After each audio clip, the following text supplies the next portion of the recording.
Selamat pagi Bu Yani. Selamat pagi Bu Maya. Apa kabar Bu? Alhamdulillah sehat.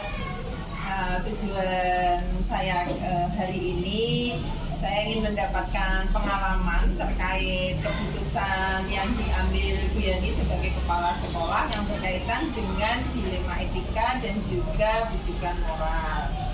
Langsung saja ke pertanyaan yang pertama Bu Yani. Selama ini bagaimana Bu Yani sebagai pimpinan dalam mengidentifikasi kasus-kasus yang merupakan dilema etika ataupun sebuah bujukan moral?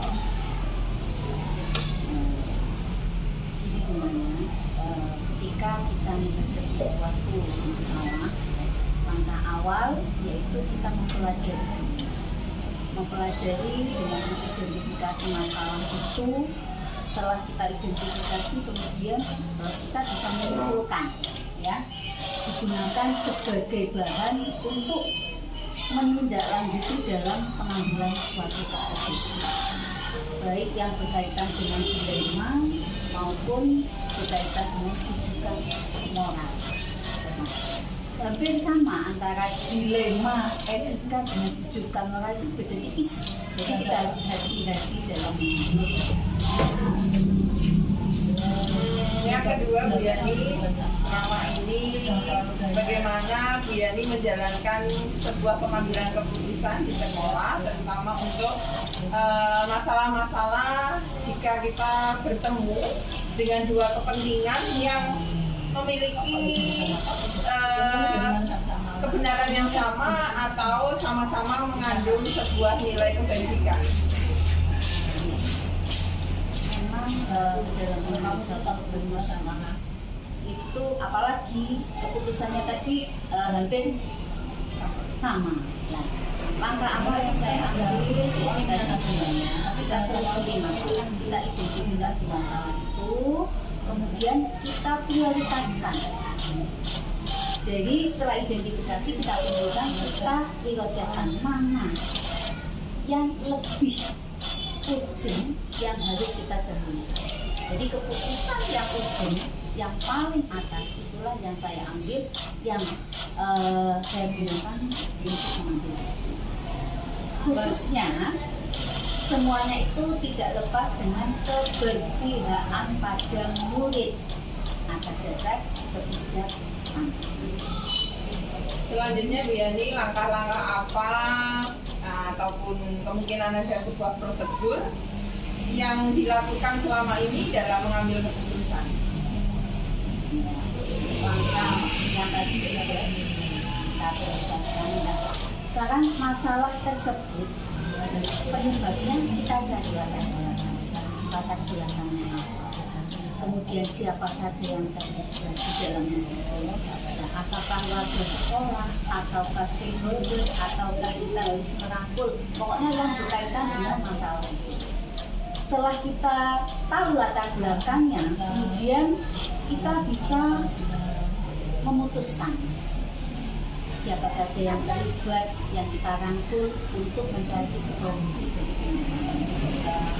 Dan setelah kita mendapatkan, tentunya tidak lupa kita selalu manusia kan hanya berencana.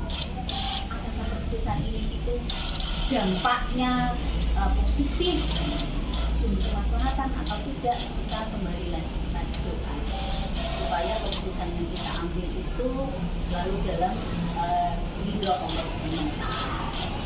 Kemudian kita putuskan dan meminimalisir dampak yang negatif untuk mencapai tujuan. Selanjutnya sudah tiba di pertanyaan yang keempat Bu, hal-hal apa saja yang selama ini menjadi efektif dalam pengambilan keputusan ketika bertemu dengan sebuah kasus dilema etika? Ketika kita berhadapan dengan dilema etika, yang cukup efektif itu ada 3 prinsip resolusi. Yang pertama yaitu berpikir berbasis hasil akhir. Yang kedua, berorientasi pada aturan yang benar. Yang ketiga, mengutamakan rasa peduli. Setelah 3 prinsip ini kita kantongi, kemudian kita juga memperhatikan apa yang kita perhatikan. Jangka panjang. Jangka panjang yang merupakan dampak efektif tidak setelah kita lakukan. Selain juga itu, kita juga sering melakukan diskusi dengan teman-teman, dengan warga, maksudnya warga sekolah atau pemangku kepentingan di sekolah untuk menyelesaikan sebuah kasus atau permasalahan, sehingga meminimalisir hal-hal yang tidak kita inginkan. Seperti kegiatan kemarin, kita mengumpulkan, kita musyawarah tentang kegiatan. Berikutnya Bu, apakah selama ini ketika mengambil keputusan pada kasus-kasus di rumah etika menemukan tantangan? Kira-kira apa tuh tantangannya? Tantangan yang terberat di sini itu adalah yaitu keputusan yang bertolak belakang dengan atasan. Jadi kita punya keputusan tapi atasan kita menolak. Nah, kadang-kadang keputusan itu diambil tidak ada dua berdasarkan peraturan dan kebijakan. Aturan harus lurus, tetapi secara hati nurani kadang-kadang kita tidak mentala itu bahasa tidak tega seperti itu. Jadi itu keputusan yang menurut saya sangat-sangat tantangan bagi saya. Sehingga kadang-kadang keputusan yang diambil itu melanggar prinsip keadilan dan juga seolah-olah seperti ada perlakuan yang diistimewakan dari pihak pengambil keputusan atasan. Jadi itu yang menurut saya tantangan ini. Jadi bagaimana kita menyikapinya sehingga keputusan itu tidak merugikan. Selanjutnya, apakah ketika mengambil keputusan Bu Yani memiliki jadwal tertentu dalam penyelesaiannya, ataukah langsung menyelesaikan di tempat atau menunggu waktu yang tepat? Untuk prosedurnya seperti apa? Begini, kalau masalah itu ringan, kita bisa menyelesaikan langsung. Tetapi apabila permasalahan itu berat, jadi saya butuh waktu. Karena jangan sampai keputusan itu ya tadi merugikan salah satu pihak. Jadi saya akan minta pendapat warga sekolah, ada masalah seperti ini, ayo kita bicarakan sama-sama. Selama memang masalahnya itu berat. Nah, tapi kalau ringan langsung kita tidak. Pertanyaan berikutnya Bu, adakah faktor-faktor atau mungkin yang membantu kemudian mempermudah ketika Bu Yani mengambil keputusan saat bertemu dengan sebuah permasalahan di rumah etika? Memang benar sebagai seorang kepala sekolah itu memang mengambil decision, mengambil keputusan. Tetapi kita tidak egois, kita tidak lepas dari sekeliling kita. Ada guru, ada komite, kemudian ada warga sekolah yang lain. Sehingga apabila keputusan itu demi kemaslahatan sekolah, tetap saya akan melibatkan. Jadi keputusan tidak mutlak di kepala sekolah, tapi finishnya di kepala sekolah, prosesnya tetap kita menggandeng Tiba ke pertanyaan yang terakhir Bu Yani, dari semua hal yang sudah Bu Yani sampaikan, kira-kira pembelajaran apa yang dapat Bu Yani ambil terkait pengambilan keputusan terhadap kasus dilema etika? Kalau tidak salah tadi berapa pertanyaan? 8. Berarti yang terakhir ya.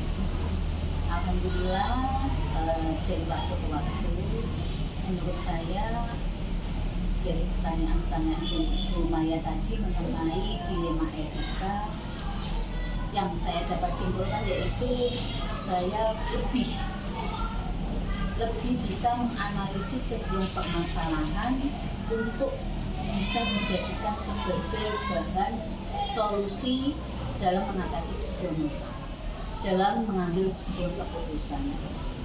Harus dilakukan sesuai dengan nilai kebijakan dan keberpihakan pada siswa. Karena apa? Kita adalah instansi sekolah. Jadi apapun itu kita berharap pada murid. Pelayanan yang ekstra untuk murid. Mengambil keputusan pun tidak lepas dari kebutuhan murid. Pasti akan ada risiko. Maka kita harus membuat suatu keputusan yang paling meminimalisir risiko yang ada, sehingga semua bisa menerima keputusan seperti itu, benar ya. Kalau ada yang salah dari jawaban saya, nanti ya mungkin bisa diubah. Terima kasih banyak Bu Yani atas jawabannya dan juga sudah berbagi pengalaman. Nah, itu bisa Maya gunakan sebagai belajar. Kemudian meneladani apa yang sudah Bu Yani lakukan dalam pengambilan keputusan. Semoga kedepannya ketika kita semua mendapatkan amanah pada pekerjaan yang sama, bisa menjalankan dengan sebaik-baiknya. Terima kasih banyak buat Bu Yani. Maaf sudah mengganggu waktunya. Maya pamit. Selamat pagi Bu Yani. Sukses selalu Bu Maya.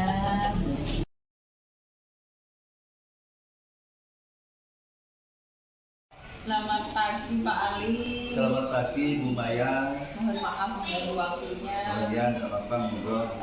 Tujuan saya ke sini, saya ingin belajar dari pengalaman Pak Ali sebagai kepala sekolah dalam pengambilan keputusan ketika kita dipertemukan dengan etika moral dan juga kebijakan moral. Sebelumnya Pak Ali apa kabar Pak? Sebelumnya Pak Ali apa kabar? Baik, sehat, ada keamanan. Nah, saya senang sekali Pak hari ini bisa melihat Pak Ali dengan begitu bahagia. Pertanyaan yang pertama Pak, selama Pak Ali ini sebagai kepala sekolah, bagaimana trik-trik Pak Ali dalam mengidentifikasi kasus-kasus yang merupakan dilema etika atau mungkin sebuah rujukan moral? Iya, itu memang sangat sulit bagi kami untuk menentukan karena yang jelas kami harus menganalisis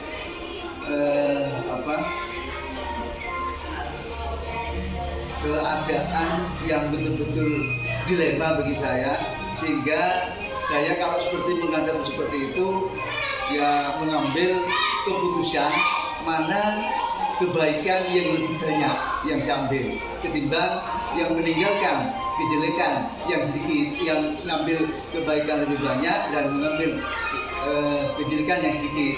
Jadi tidak kami langsung frontal mengambil keputusan, tidak. Jadi yang jelas memang seperti itu sulit bagi kami untuk mengikuti, tapi tetap kami lakukan untuk menentukan suatu dilema tadi. Melalui pertimbangan ya Pak ya. Kemudian Pak, pertanyaan yang kedua, masih selama memimpin sebagai kepala sekolah, bagaimana Pak Ali dalam menjalankan pengambilan keputusan, terutama di sekolah yang Pak Ali pimpin, kemudian untuk menangani kasus-kasus di mana ketika kita bertemu dua kepentingan yang artinya sama-sama benar dan juga sama-sama mengandung sebuah nilai kebajikan. Selama ini apabila kami mengambil keputusan itu tidak pernah meninggalkan guru. Jadi kami selalu musyawarah dengan guru-guru, membuat guru-guru karena pemikiran tambahnya itu lebih baik daripada pemikiran saya sendiri. Itu ya. Jadi saya selalu mengambil keputusan dengan pendapat menjaring dari teman-teman.